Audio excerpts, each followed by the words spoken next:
Hello students, welcome back to the class. हम पढ़ रहे थे drug store and business management में अकाउंटेंसी में कैश बुक। कैश बुक में क्या आता है, हमने दो पार्ट इसके कर लिए हैं। First single column cash book कर लिया हमने, एंड सेकंड जो हमारे पास डबल कॉलम कैश बुक था वो हमने कर लिया। तो आज हम पढ़ेंगे इसका 3 कॉलमनर कैश बुक। 3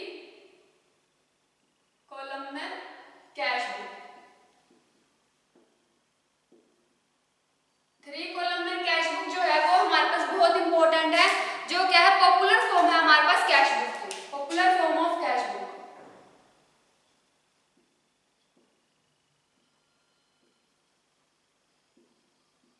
जो यूज की जाती है, जैसे कि कोई भी बैंक्स वगैरह के अंदर चेक्स होते हैं, सब जितनी भी एंट्रीज होती है वो सारी यूज की जाती है जो 3 कॉलमनर कैश बुक के अंदर। 3 कॉलम का मतलब जैसे इनका नाम शो करता है, सिंगल कॉलम कैश बुक में हमारे पास एक ही कॉलम था, उसके अंदर हमने कैश की एंट्रीज की। तो डबल कॉलम कैश बुक में हमारे पास 2 कॉलम हमने बनाए थे, एक डिस्काउंट का कॉलम और एक कैश का कॉलम। तो इसमें आएगा, इसमें होंगे 3 कॉलम कैश, 3 कॉलम। 3 कॉलम कौन कौन से होंगे? एक तो डिस्काउंट का और एक कैश का और एक बैंक का। डिस्काउंट का, एक होगा कैश का और एक होगा बैंक का। तो डिस्काउंट के कॉलम में हम क्या करेंगे, जो डिस्काउंट कॉलम है वो हमारे पास होता है नॉमिनल अकाउंट। जो मैंने टाइप्स ऑफ अकाउंट्स बताए थे उसके अकॉर्डिंग डिस्काउंट आता है हमारे नॉमिनल अकाउंट में। और जो कैश आता है वो होता है रियल अकाउंट, रियल अकाउंट में। और जो बैंक है वो पर्सनल अकाउंट। ये है टाइप्स ऑफ अकाउंट जो मैंने बताया था, उनमें उसके अकॉर्डिंग इनकी एंट्रीज जो होती है। अब हमारे पास आता है इसका प्रोसीजर क्या है, इसका ये कैश को जो 3 कॉलम कैश बुक है वो कैसे फिल की जाती है। पहले तो हम इसका फॉर्मेट देख लेते हैं। फॉर्मेट में क्या होगा, फॉर्मेट में वही मैंने पहले बताया था, इसका फॉर्मेट मैं बाद में बनाऊंगी। फर्स्ट ऑफ ऑल हमें इसके जो फॉर्मेट थे उसके अकॉर्डिंग हम पहले इसकी एंट्रीज देख लेते हैं, किसमें हम कैसे करते हैं। पहले क्या होता है, जो हमारे पास रिसीव्ड अमाउंट है जो कैश के अंदर है, कैश के अंदर जो रिसीव्ड अमाउंट है यानी कि what comes in, what comes in वो नोट किया जाता है डेबिट साइड कैश में, कैश में कैश एंट्रीज। जितना भी कैश हमारे पास आता है वो सब कुछ रिसीव्ड अमाउंट है वो डेबिट साइड कैश के अंदर नोट किया जाता है। और जो कैश कॉलम है और जो डिस्काउंट कॉलम है, जो जिसमें डिस्काउंट अलाउड होता है वो लिखा जाता है हमारे पास डिस्काउंट कॉलम में।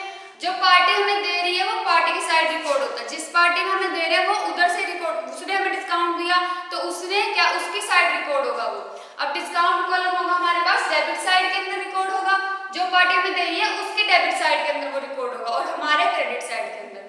देन अभी जितना भी कैश है हमारे पास वो पेमेंट रिकॉर्ड होती है क्रेडिट साइड में कैश कॉलम के अंदर। जितना भी पेमेंट होता है वो क्रेडिट साइड में कैश कॉलम के अंदर रिसीव्ड होता है, और जो डिस्काउंट हमें मिला है वो डिस्काउंट कॉलम में। जितना भी रिसीव्ड अमाउंट होता है वो सब कुछ डेबिट साइड रिकॉर्ड होता है। उसी तरह से जब कैश रिसीव्ड होता है और वो बैंक के अंदर ट्रांसफर होता है तो वो आएगा क्रेडिट साइड में, credit side in cash column. But अगर ऐसा हो कि हमने आज का चेक था बट हमने एंट्रीज उसकी मान लो 3-4 दिन बाद करवाई, तो वो 3-4 दिन बाद बैंक में नहीं जाएगा, वो हमारे पास जाएगा कैश के अंदर, वो जाएगा हमारे पास कैश के अंदर। जब कैश हमने विड्रॉन किया, अगर कैश को विड्रॉन किया बैंक से तो ऑफिस यूज के लिए, तो वो कैश डेबिट होगा डेबिट साइड पे, तो वो डेबिट साइड में जो कैश कॉलम वहां पे वो नोट होगा। जैसे कि कैश हमने विड्रॉन किया ऑफिस साइड यूज के लिए तो वो डेबिट साइड आएगा, और बैंक अकाउंट क्या करेगा, क्रेडिट करेगा इन द क्रेडिट साइड पे, बैंक अकाउंट क्रेडिट करेगा क्रेडिट साइड पे। तो इस तरह की जो एंट्रीज होती है उनको हम बोलते हैं कॉन्ट्रा एंट्रीज,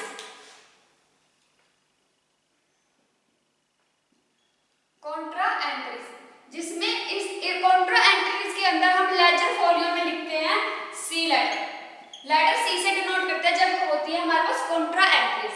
जब चेक रिसीव्ड किया, एंटर किया हमने बैंक के अंदर कॉलम के अंदर, बैंक कॉलम के अंदर हम रिसीव कर देंगे, जितने भी चेक मिलेंगे वो हम बैंक के अंदर, चेक सारे बैंक में जमा होते हैं तो उनकी एंट्रीज भी बैंक कॉलम के अंदर ही होगी। और जो मैंने बताया था कि अगर चेक मिला किसी और दिन का है, हमने लगाया किसी और दिन है बैंक में, तो वो कैश के अंदर ट्रांसफर हो जाएगा, यानी कि वो फिर आ जाएगा कैश कॉलम के अंदर। जब चेक किसी अनदर पर्सन को दिया जाता है, मतलब कि चेक दे दिया हमने किसी एक पर्सन को, तो एंट्री होगी उसकी कैश पेमेंट के अंदर, कैश पेमेंट के अंदर उसकी एंट्रीज होगी। जब क्रॉस चेक होता है, तो अगर ऐसा कोई क्रॉस चेक हमें रिसीव्ड हुआ हो, when cross cheque is received, तो वो रिकॉर्डेड होता है डेबिट साइड पे।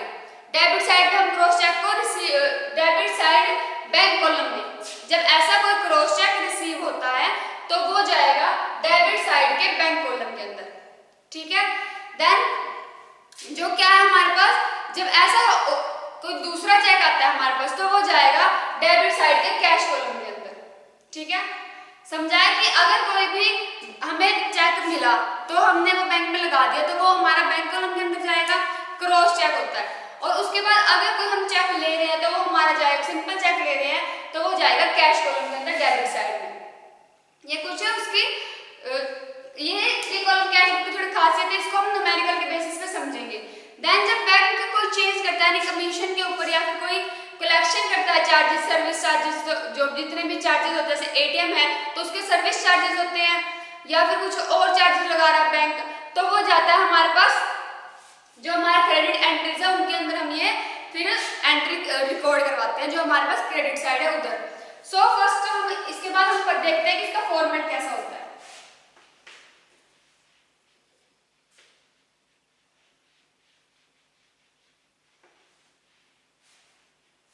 अब देखो हम बना रहे हैं थ्री कॉलमनर कैश बुक। सो ऐसे ही डेट क्यों आएगी, डेट,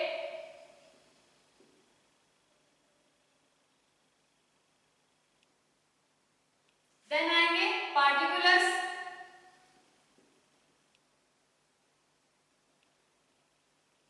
आई थिंक अब तक तो आपको याद भी हो गया होगा कि किसके अंदर हम क्या फिल करते हैं। डेट के अंदर डेट, जितनी डेट दी होती है, पार्टिकुलर्स के अंदर जो ब्रीफ डिस्क्रिप्शन होता है ट्रांजैक्शंस का वो, पार्टिकुलर्स के बाद हम बनाते हैं लेजर फोलियो, देन बनता है डिस्काउंट, डिस्काउंट आता है रुपीस में,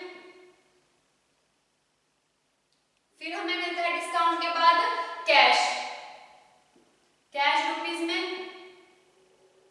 और बैंक जितने भी चेक लगे हैं रुपीस में तो वो सारा जाता है बैंक के अंदर। जितना भी चेक कैश हमें बैंक के थ्रू पैसा मिला है, मतलब चेक के थ्रू पैसा मिला है, वो सारा बैंक में जाता है। फिर हम ये तो होगा हमारा डेबिट साइड, फिर हम बनाते हैं इस तरह से क्रेडिट साइड। तो क्रेडिट साइड भी सेम ही बनेगी, first of all date, then आएंगे पार्टिकुलर्स, फिर आ जाएगा हमारे पास ledger folio, then discount rupees में, उसके बाद आता है कैश, फिर आ जाता है बैंक रुपीस।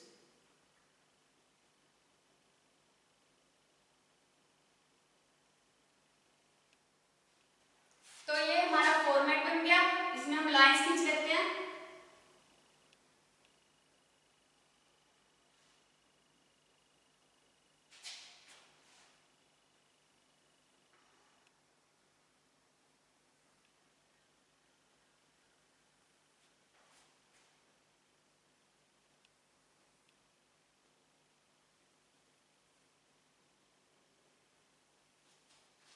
ये लाइंस आप लोगों को तो स्केल के साथ खींचनी है, स्केल के साथ ड्रॉ करनी है। अब मेरे पास तो है नहीं स्केल की, मैं बोर्ड पे स्केल कैसे यूज करूं।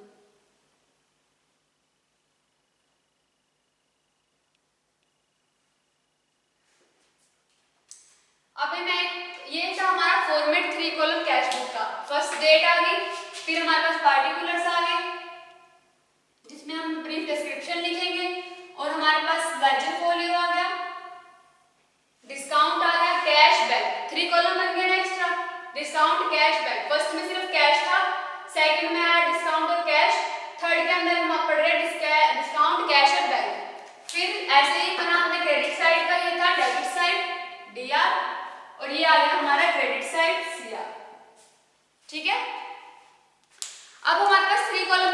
मैं एक एग्जांपल पढ़ देती हूँ, ध्यान से सुना, मैं जो मैं एंट्रीज बताऊंगी। सो फर्स्ट ऑफ ऑल हमारे पास हम पढ़ रहे हैं अप्रैल, हम कर रहे हैं एंट्रीज अप्रैल, यहाँ पे लिख देती हूँ अप्रैल 2021, ठीक है, अप्रैल 2021 की हम एंट्रीज देखते हैं। सो अप्रैल 1 को हमारे पास कैश इन हैंड था, कैश इन हैंड है हमारे पास 10,000 रुपीज। और क्या है हमारे पास अप्रैल 1 को cash in bank account, bank account के अंदर कैश है 5,000 रुपीज। उसके बाद हमारे पास अप्रैल 2 को हमने रिसीव किया कैश फ्रॉम रामलाल, रामलाल से कैश रिसीव किया तो वो आ जाएगा 4,000 रुपीज। ये क्वेश्चन के अंदर दिया हुआ है, मैं एंट्रीज बोल रही हूँ, आप या तो नोट कर ले या फिर ध्यान से सुनो कि मैं जो एंट्रीज कर रही हूँ वो सारी एंट्रीज मैं बाद में इसके अंदर फिल करूंगी। तो देन क्या आएगा, कैश फ्रॉम राम से हमने क्या लिया, कैश लिया, उसके बाद वो कितना है हमारे पास 4,000, फिर उसको डिस्काउंट गिवन 120 रुपीज। उसके बाद है 3 अप्रैल को paid into the bank, paid into the bank है हमारे पास 3,000 रुपीज। फिर है paid to Lily and corporation by cheque, cheque से हमने पेड किया किसी कॉर्पोरेशन को, तो वो है 1,400 रुपीज। फिर है received from cash cell, received from cash cell 5 तारीख को कैश के थ्रू आया 2,100 रुपए 2,100 रुपीज एंड चेक के थ्रू आया 1,600 रुपीज। अप्रैल 8 को क्या हुआ, पेड किया for cash purchases by cheque, paid for cash purchases by cheque, वो है हमारे पास 1,600 रुपीज। देन आया paid by cheque to Krishna and sons, Krishna and sons को चेक पे किया हमने 1,425 रुपीज। फिर आया जो क्या है फुल सेटलमेंट है ऑफ रुपीज 1,500 के अंदर, 9 तारीख को क्या किया, पेड किया हमने चेक के through to Krishna and sons in full statement of rupees 1,500, वो है 1,425 रुपीज। 11 अप्रैल 11 को ड्रू किया फॉर ऑफिस यूज के लिए 1,000 रुपीज और पर्सनल यूज के लिए 100 रुपीज। 14 अप्रैल को किया paid cash for advertisement, advertisement के लिए पे किया 600 रुपए 600 रुपीज। 18 अप्रैल को ड्रू किया चेक फॉर पर्सनल यूज के लिए 5,000 रुपीज का। उसके बाद 21 अप्रैल को किया paid life insurance premium 1,400 rupees का। देन हमने 23 अप्रैल को पे किया रेंट 700 रुपीज। 28 अप्रैल को paid salaries to staff by cheque, ध्यान रखना जहां चेक बोल रही हूँ वो सारी एंट्रीज बैंक के अंदर जाएंगी। Paid salaries to staff by cheque 6,200 rupees. Then आता है 30 अप्रैल को received a cheque from this, कोई भी हमने एक चेक रिसीव किया किसी कॉर्पोरेशन से 5,800 का रिसीव किया in full settlement of their account for ₹6,200 का। तो ये होगी हमारे पास क्वेश्चनिंग की एंट्रीज। तो अब हम इसकी एंट्रीज करके देखते हैं। सो फर्स्ट ऑफ ऑल हमारे पास क्या था, कैश इन हैंड 1,000 रुपीज और कैश इन बैंक अकाउंट था 5,000 रुपीज। तो अप्रैल, यहाँ पे हम लिखेंगे अप्रैल 1, कैश इन हैंड में हम क्या लिखेंगे, लास्ट लेक्चर अगर आपने देखे हो तो उसमें लिखते हैं हम टू बैलेंस बिडिंग।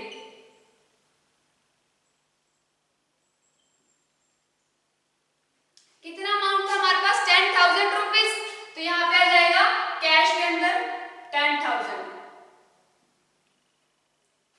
आया। फिर हमने क्या किया, हमारे पास था, उसके बाद हमारे पास बैंक के अंदर कितना था 5,000 रुपीज, तो ये बैंक के अंदर आ जाएगा। ये हमारे पास सारा कैश इन हैंड के अंदर आएगा, बैंक के अंदर आ जाएगा हमारे पास कैश इन हैंड में बैलेंस बिडिंग में 5,000 रुपीज और कैश था हमारे पास 10,000 रुपीज का। देन हमने क्या किया, अप्रैल 2 को रिसीव किया कैश फ्रॉम राम, राम से हमने कैश रिसीव किया तो वो आ जाएगा हमारा टू कैश अकाउंट में, टू कैश अकाउंट में। कितना हमने रिसीव किया राम से, हमने रिसीव किया 4,000 रुपीज और उसको डिस्काउंट दिया 120 का, तो 4,000 आ जाएगा यहाँ पे और डिस्काउंट आ जाएगा 120 का। और ये किस तारीख को हुआ हमारे पास 2 अप्रैल को, तो यहाँ पे आ जाएगा 2, तो ये आया कैश। देन आता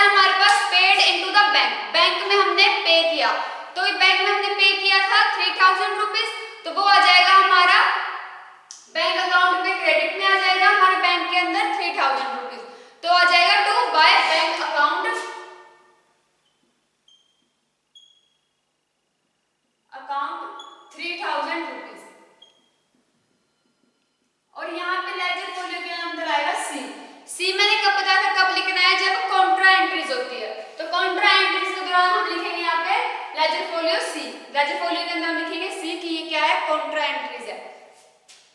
उसके बाद हमारे पास ये कौन सी तारीख को जो हमारे पास हमने किया पेड टू द बैंक, ये था 3 को, तो ये 2 से थोड़ा सा नीचे लिखा जाएगा 3।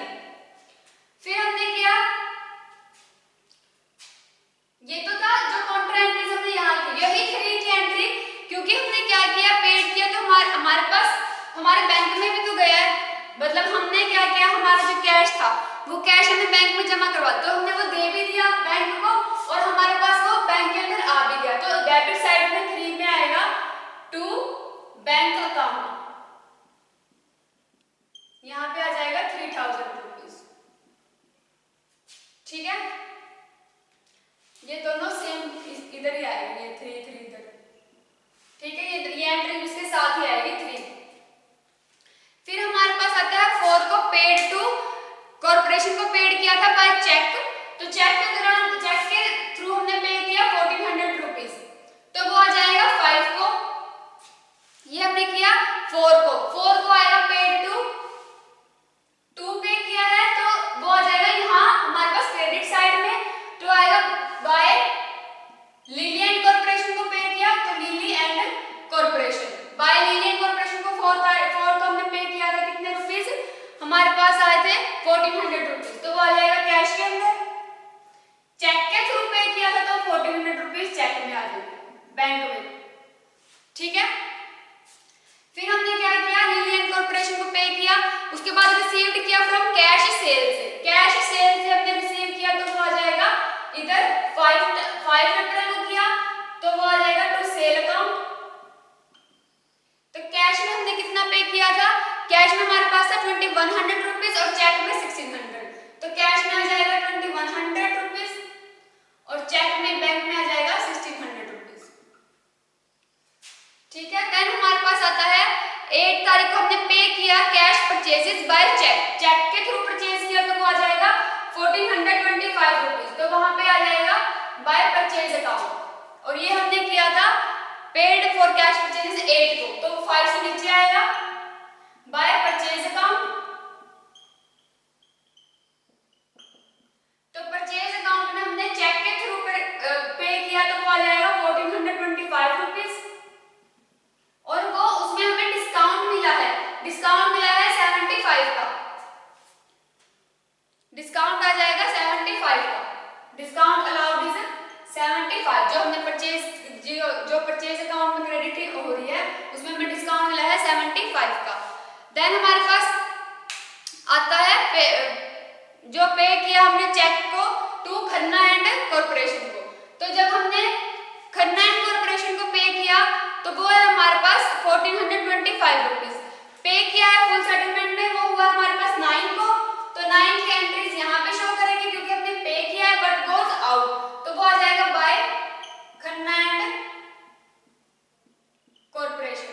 तो हमने कितना पे किया खन्ना एंड कॉर्पोरेशन को 1425, जो हमने खन्ना एंड कॉर्पोरेशन को दिया है वो कितना है हमारे पास 1425, सो जो यहाँ पे चेक परचेजेस था वो था 1600 रुपीज, 1600.00। खन्ना एंड कॉर्पोरेशन को दिया हमने 1475 रुपीज, जिसमें हमने डिस्काउंट कितना दिया खन्ना एंड कॉर्पोरेशन को 75 का, खन्ना एंड कॉर्पोरेशन को डिस्काउंट मिला है 75 का, क्योंकि जो मैंने बोला था इनका सेटलमेंट ऑफ 1500 की सेटलमेंट में 1475 अलाउ कर दिया पैसे लिए, तो डिस्काउंट कितना हुआ 1425 हमने डिस्काउंट दिया, तो हमारे पास हुआ 75 का डिस्काउंट, तो यहाँ पे आ जाएगा डिस्काउंट में 75 रुपीज। तो ये हो गया हमारे पास डिस्काउंट में आ गया खन्ना एंड कॉर्पोरेशन का। देन हमारे पास एंट्री आती है, उसके बाद हमने दिया ऑफिस यूज के लिए ड्यू किया 1000 रुपीज और पर्सनल यूज के लिए ड्यू किया हमने 600 रुपए। तो ऑफिस यूज के लिए जो किया हमने वो है 11 को ड्यू किया, तो वो आ जाएगा बाय ऑफिस यूज 11 को आ जाएगा बाय ऑफिस यूज, जो हमारे पास आया है बैंक अकाउंट में, तो वो हमने जो हमारे पास पर्सनल यूज था वो आ जाएगा 100 रुपए, तो वो हमारे बैंक से गया 100 रुपए,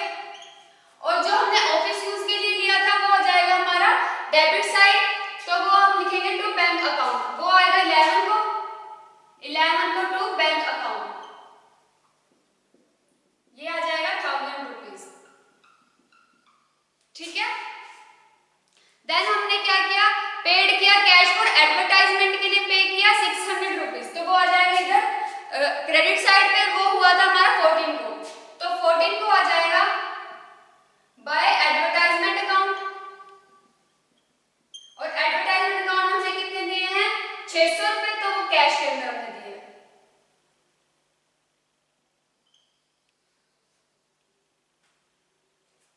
600 रुपए हमने दिए हैं कैश के अंदर। फिर हमारे पास आता है 14 के बाद 18 को हमने क्या किया, ड्रू किया एक चेक फॉर पर्सनल यूज के लिए 5000 रुपीज का, एंड वो किया हमने 18 को, तो 18 वाली एंट्रीज आएगी क्रेडिट में। क्रेडिट में हमने क्या किया, ड्रू किया, तो आ जाएगा by drawing account,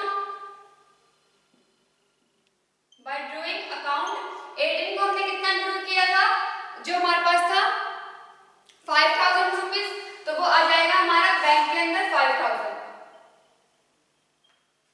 by drawing account. Then हमने 21 को पेड किया लाइफ इंश्योरेंस प्रीमियम 1400 का, तो आ जाएगा 21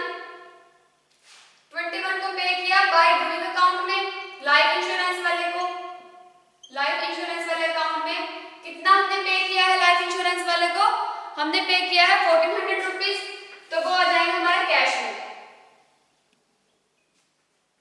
लाइफ इंश्योरेंस वाले को पे, उसके बाद रेंट पे किया 700 रुपीज, तो 23 में बाय रेंट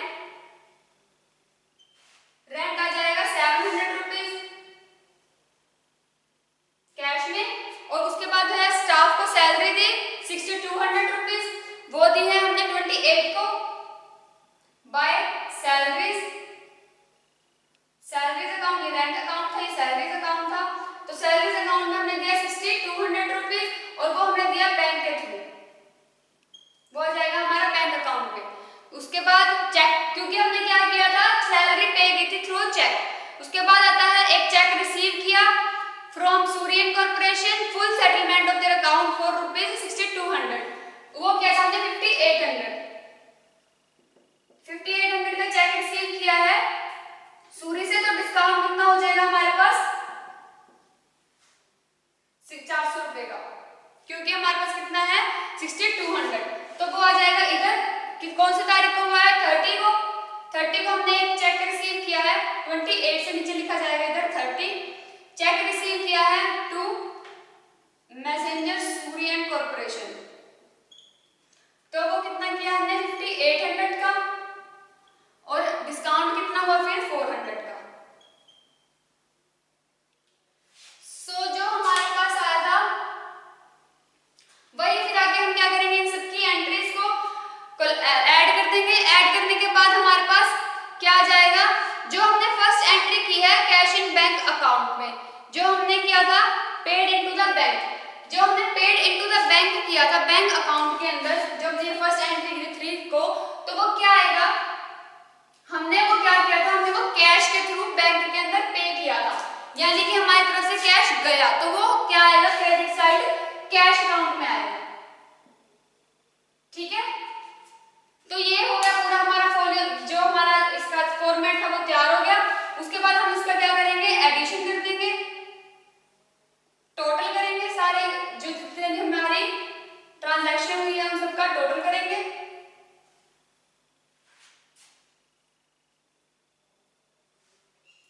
इनका टोटल करके देखो कितना आ रहा है, जो यहाँ पे बन रहा है वो बन रहा है हमारे पास टोटल डिस्काउंट 75 का, और जो लिलियंट कॉर्पोरेशन को हमने दिए थे उसमें हमारे लिलियंट कॉर्पोरेशन को हमने जो दिए थे उसमें था 100 रुपए का डिस्काउंट, तो वो 100 रुपए का डिस्काउंट आ जाएगा।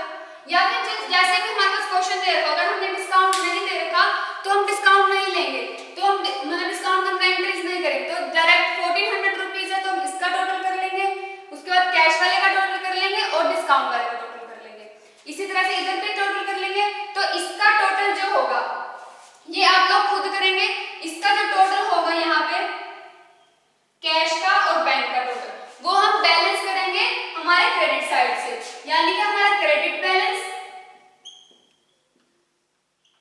वो बराबर होना चाहिए हमारे डेबिट बैलेंस से। डेबिट साइड के बैलेंस है वो बराबर होना चाहिए हमारा क्रेडिट साइड का बैलेंस। तो क्या करेंगे, जितने की कमी हो रही होगी क्रेडिट साइड के अंदर, अगर बैलेंस जैसे हमारा डेबिट साइड में बैलेंस ज्यादा होता है तो उसमें से हम जो डेबिट साइड वाले में से क्रेडिट साइड वाले टोटल को माइनस करके जितना बचता है उसको हम यहाँ पे लिखेंगे 31st को टू बैलेंस कैरिड डाउन, और उसको भी हम यहाँ पे एंट्री करा के ऐड कर देंगे। ठीक है, दोनों साइड हम एंट्रीज करा देंगे। हमारा कैश और बैंक दोनों क्या होना चाहिए, बैलेंस होना चाहिए, कैश और बैंक बैलेंस, कैश और बैंक क्या होना चाहिए हमारा, दोनों साइड इक्वल होना चाहिए। तो जितना हमने यहाँ पे बैलेंस सीडी किया उतना ही हम बैलेंस बीडी लेके चलेंगे मई 1 में, मई 1 को लेके चलेंगे हम बैलेंस बीडी। तो वो बैलेंस बीडी हम कैश के अंदर, जितना कैश के अंदर ऐड हुआ वो कैश के अंदर लिख देंगे, जितना बैंक के अंदर ऐड हुआ वो बैंक के अंदर लिख देंगे। सो ये वाला सम आप कंप्लीट करेंगे खुद। तो आगे हम पढ़ेंगे पेटी कैश बुक क्या होती है। Thank you.